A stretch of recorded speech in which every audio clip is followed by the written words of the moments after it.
Hello friends and welcome to engineer tree. मैं हूं सत्य विजय तिवारी। तो इसके प्रीवियस वीडियोस में हमने देखा था 8085 माइक्रो प्रोसेसर का एक्सटर्नल आर्किटेक्चर, जिसके अंदर हमने देखा था कि उसकी 40 पेन होती हैं और एक एक पेन का हमने डिटेल से उसका डिस्क्रिप्शन देखा था। तो इस वीडियो में हम स्टार्ट करते हैं internal architecture of 8085 micro processor. तो इसके साथ ही साथ अगर आपने अभी तक प्रीवियस वीडियोस नहीं देखे हैं तो वो आप एक सीरीज से देखिए, क्योंकि ये वीडियोज एक सीरीज से ही आपको समझ में आएंगे और आपके कॉन्सेप्ट इसमें क्लियर होंगे। और अगर इसके साथ ही आप किसी अदर वीडियोस के सब्जेक्ट भी देखना चाहते हैं एक सीरीज से, तो चैनल के अंदर आप उसकी प्लेलिस्ट में जाकर उस सब्जेक्ट के वीडियो एक सीरीज से देख सकते हैं। और अगर आपने अभी तक इस चैनल को सब्सक्राइब नहीं किया है तो इसको आप सब्सक्राइब जरूर करें, ताकि आने वाले न्यू वीडियोज़ की आपको नोटिफिकेशन मिलती रहेगी। और इसके साथ ही साथ आप हमें फेसबुक पर, ट्विटर पर फॉलो कर सकते हैं। हमारी मेल आईडी भी नीचे डिस्क्रिप्शन में आपको दिख रही होगी। अगर आपको कोई डाउट है तो आप उस पर हमें मेल करके भी बता सकते हैं और हम लोग उसका समय समय पर आपको रिप्लाई करते रहेंगे। तो इसमें स्टार्ट करते हैं हम internal architecture of micro processor. इसके इंटरनल आर्किटेक्चर में जो चीज़ें होती हैं उसमें सबसे पहली होती है ALU। ALU मतलब arithmetic and logic unit. Arithmetic and logic unit से आपका मतलब ये है, अर्थमेटिक से आपको समझ में आ रहा होगा प्लस या माइनस, मतलब उसमें या तो हम एडिशन करेंगे दो नंबर के बीच या उसका सब्सट्रैक्शन करेंगे, तो वो होते हैं आपके अर्थमेटिक ऑपरेशन। और लॉजिक यूनिट से यहाँ पर आपका मतलब ये है कि हम किन्हीं दो नंबर के बीच में एंड ऑपरेशन परफॉर्म कर रहे हैं, और ऑपरेशन परफॉर्म कर रहे हैं या नेंड ऑपरेशन। तो ये जो लॉजिक गेट वाले ऑपरेशन परफॉर्म करते हैं उसको बोलते हैं लॉजिक यूनिट। तो ये अर्थमेटिक और लॉजिक यूनिट के जितने भी ऑपरेशन होते हैं वो आपके कहाँ पर परफॉर्म होते हैं, ALU में। तो ALU के अंदर आपकी तीन टाइप से चीज़ें होती हैं। फर्स्ट आपका एक्यूमुलेटर होता है। एक्यूमुलेटर हम पहले देख चुके हैं क्या होता है, 8 बिट का ये रजिस्टर होता है। दूसरा आपका रजिस्टर्स होते हैं और तीसरे आपके रजिस्टर के कुछ एरे होते हैं। रजिस्टर आपके B, C, D, E, H और L इतने टाइप के आपके रजिस्टर्स होते हैं। रजिस्टर एरे से आपका मतलब यहाँ पर ये है कि किन्हीं भी दो या तीन रजिस्टर के कॉम्बिनेशन को बना के हम उनका एरे डिजाइन कर सकते हैं। जैसे B और C के कॉम्बिनेशन को B से डिनोट कर दिया, D और E के कॉम्बिनेशन को D से, H और L के कॉम्बिनेशन को H से डिनोट कर दिया। तो ये सारी चीज़ें होती हैं आपकी ALU के अंदर। अब हम इसमें आगे देखते हैं क्लासिफिकेशन ऑफ रजिस्टर्स। तो जो माइक्रो प्रोसेसर के रजिस्टर होते हैं उनको कितनी कैटेगरी में हमने डिवाइड किया है, तो रजिस्टर को बेसिकली हम दो कैटेगरी में यहाँ पर डिवाइड कर सकते हैं। फर्स्ट देखते हैं जनरल पर्पज रजिस्टर, सेकेंड होता है आपका स्पेशल पर्पज रजिस्टर। तो जनरल पर्पज रजिस्टर से मतलब आपका जो यूजर एक्सेसिबल रजिस्टर होते हैं या जिनको यूजर आपका यूज कर सकता है प्रोग्रामिंग के लिए, उनको बोलते हैं जनरल पर्पज रजिस्टर। तो जनरल पर्पज रजिस्टर में आपके 6 टाइप ऑफ रजिस्टर आते हैं इसमें, जैसे B हो गया, C, D, E, H, L, ये होते हैं आपके जनरल पर्पज रजिस्टर या यूजर एक्सेसिबल। तो यूजर प्रोग्रामिंग करते टाइम पर इन रजिस्टर्स को यूज कर सकता है। दूसरी कैटेगरी आपकी आती है स्पेशल पर्पज रजिस्टर की। तो स्पेशल पर्पज जो रजिस्टर होते हैं वो दो कैटेगरी में डिवाइड होते हैं। इसमें से भी कुछ रजिस्टर ऐसे होते हैं जिनको यूजर एक्सेस कर सकता है और कुछ रजिस्टर ऐसे होते हैं जिनको यूजर एक्सेस नहीं कर सकता है। तो जो यूजर एक्सेसिबल रजिस्टर हैं उनको हमने 4 कैटेगरी में डिवाइड किया है। फर्स्ट होता है आपका एक्यूमुलेटर, सेकंड होता है आपका स्टेटस और फ्लैग रजिस्टर, थर्ड होता है आपका स्टैक पॉइंटर, फोर्थ होता है आपका प्रोग्राम काउंटर। तो ये जो रजिस्टर होते हैं आपके user accessible special purpose register होते हैं। एक्यूमुलेटर और फ्लैग रजिस्टर होते हैं आपके 8 बिट के, ये याद रखना है आपको। और स्टैक पॉइंटर और प्रोग्राम काउंटर जो होते हैं वो होते हैं आपके 16 बिट के। इससे सीधे सीधे एक या दो नंबर का क्वेश्चन आ जाता है, एक्यूमुलेटर कितने बिट का होता है, फ्लैग रजिस्टर कितने बिट के होते हैं, या प्रोग्राम काउंटर या स्टैक पॉइंटर कितने कितने बिट के रजिस्टर होते हैं। तो ये आपको याद रखना है। एक्यूमुलेटर और फ्लैग हो गए आपके 8 बिट के, स्टैक पॉइंटर और प्रोग्राम काउंटर 16 बिट के। अब बात करें अगर यूजर नॉन एक्सेसिबल रजिस्टर के, तो इसमें आते हैं आपके कुछ टेम्परेरी रजिस्टर होते हैं, इंटरप्ट कंट्रोल रजिस्टर होते हैं और कुछ लैच होती हैं। ये होते हैं आपके यूजर नॉन एक्सेसिबल रजिस्टर। तो इसमें आपको बस ये रजिस्टर इंपॉर्टेंट है, ये आपको याद रखने हैं। User accessible means user can use it in program, मतलब यूजर अपने प्रोग्रामिंग करते टाइम पर इन रजिस्टर्स को यूज कर सकता है। तो अब हम देखते हैं इनका एक एक करके डिस्क्रिप्शन। एक्यूमुलेटर की बात करें सबसे पहले, तो it is a 8 bit special type of register. If arithmetic and logic operation perform between two number, then one is always from accumulator and result of this operation stored in accumulator। अगर किन्हीं दो number के बीच में हम arithmetic या logic operation perform कर रहे हैं तो आपका फर्स्ट नंबर हमेशा एक्यूमुलेटर से होगा। मान के चलिए एक ये नंबर है आपका, एक ये नंबर है, तो एक नंबर आपका हमेशा एक्यूमुलेटर से होगा। ये आपके एक्यूमुलेटर का कंटेंट हो गया।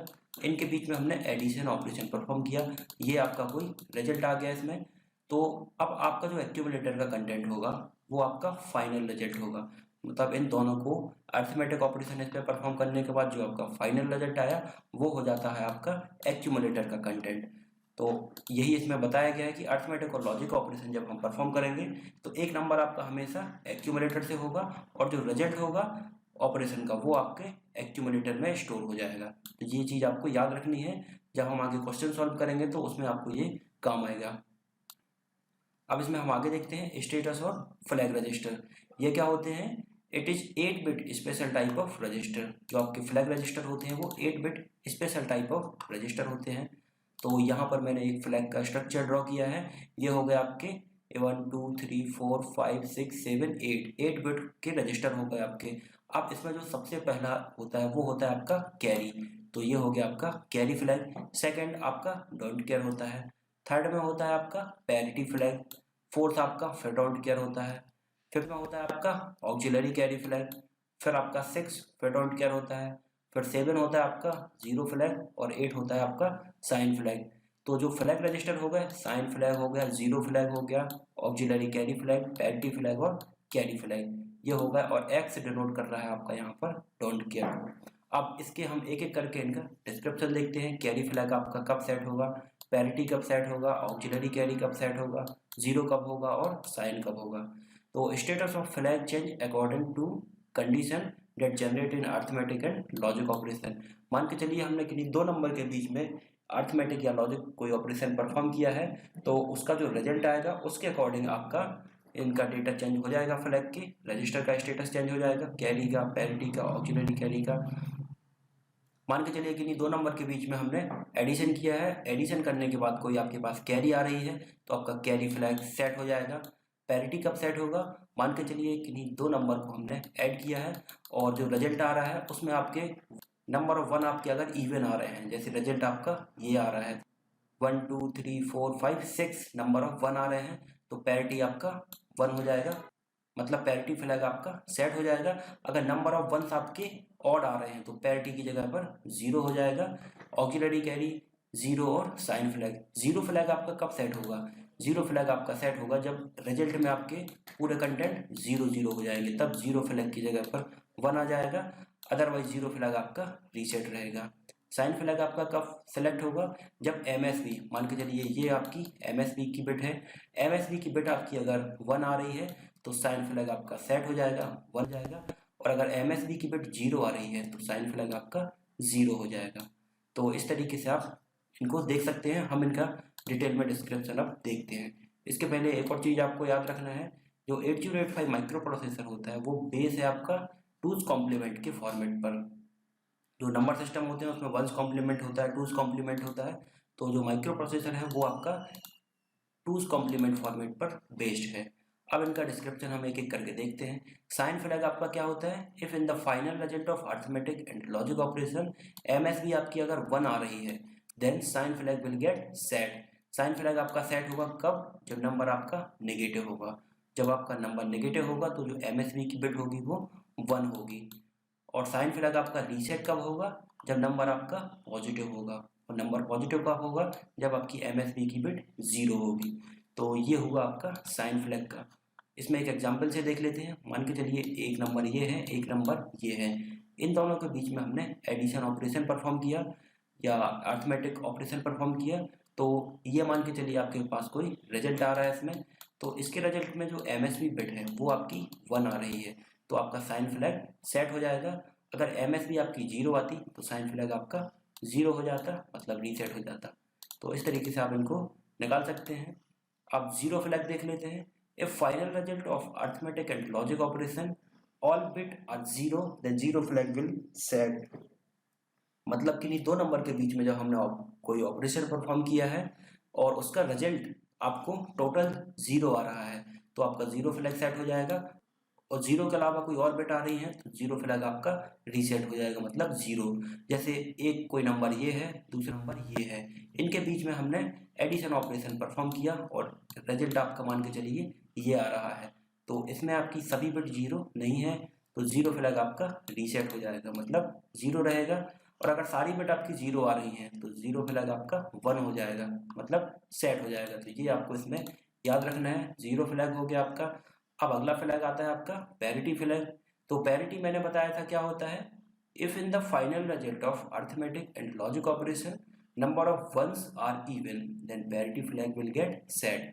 जो नंबर ऑफ वंस होंगे वो अगर इवन है तो पैरिटी फ्लैग आपका सेट हो जाएगा, और अगर नंबर ऑफ वन आपके ऑड है तो पैरिटी फ्लैग आपका जीरो रहेगा। जैसे ये कोई दो नंबर हैं, इनके बीच में हमने एडिशन ऑपरेशन परफॉर्म किया और मान के चलिए ये आपका फाइनल रिजल्ट आ रहा है इसमें। तो इसमें आप नंबर ऑफ वन काउंट करेंगे, 1 2 3 4 5 6, 6 नंबर ऑफ वन इसमें आ रहे हैं तो पैरिटी आपका कितना हो जाएगा, वन हो जाएगा। अगर मान के चलिए ये आपका रिजल्ट आ रहा है एडिशन के बाद, तो इसमें नंबर ऑफ वंस कितने हैं, 1 2 3 4 5 हैं, तो ये होगा आपका क्या, ऑड नंबर ऑफ वंस आ रहे हैं तो पैरिटी आपकी जीरो हो जाएगी, पैरिटी फ्लैग आपका जीरो हो जाएगा। अब मान के चलिए आपका अगर आंसर ये आ रहा है या रिजल्ट ये आ रहा है, सारी बिट आपकी जीरो हो रही हैं, तो इस कंडीशन में पैरिटी आपकी वन हो जाएगी। क्यों, क्योंकि यहाँ पर नंबर ऑफ वन आपके कितने हैं, जीरो हैं, तो जीरो आपका आता है कहाँ पर, इवन पैरिटी में। Zero is considered as even parity, तो यहाँ पर आपका पैरिटी फ्लैग सेट हो जाएगा। और जब सारी बिट जीरो हो रही है तो इसके साथ ही साथ आपका जीरो फ्लैग भी सेट हो जाएगा। तो इस तरीके से ये फ्लैग रजिस्टर हुए, इनको आप देख सकते हैं। इसके बाद कुछ रजिस्टर और बचे हैं जिनका डिस्क्रिप्शन हम अगले वीडियो में देखेंगे। तो इस वीडियो में इतना ही। अगर ये वीडियोस आपको पसंद आ रहे हो तो इनको आप लाइक जरूर करें, सब्सक्राइब करें और अपने फ्रेंड्स के साथ इनको शेयर करें। Thank you friends.